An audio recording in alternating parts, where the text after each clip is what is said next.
did you know that in the state of South Dakota, unlike police or fire services, emergency medical services are not required by state law? Now, this means many EMS services operate on a tightrope of help from volunteers, local contracts, and all of that puts a heavy burden on city budgets. Tonight, Grant Green has more from one local EMS aiming to establish a new way to keep their services viable. For years, the City of Lennox has lost hundreds of thousands of dollars providing emergency services to people in the area. City officials are hoping a tax approved by the voters will be able to keep these services alive for decades. We're at the mercy of the City Council in deciding whether or not they're going to support the areas outside of Lennox. The City of Lennox covers a 189 square mile ambulance district, with the majority of calls coming from outside city limits. The services are only paid for when someone is transported to the hospital. Even when we do transport, it's not covering our full costs. That's not how insurance, that's not how Medicare works.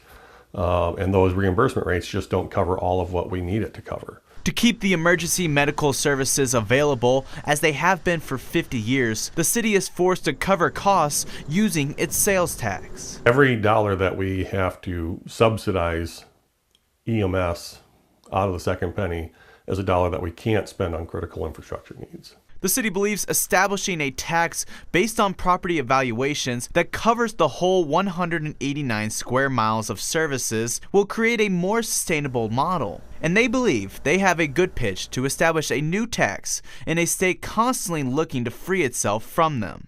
When your loved one is in need, or you are in need, you're going to want an ambulance to show up and provide that care that's necessary. Taxes are never good. Nobody wants taxes, but I think this is a very worthy reason to have taxes, just because this can provide services that are directly supporting your families. Alan Perry, the director of EMS for Lennox Area Ambulance, says the new tax would ensure that he is able to keep the staff needed to respond to the 500 calls they get every year. The hope is that the vote will take place in 2026. In Lennox, Grant Green, Dakota News Now.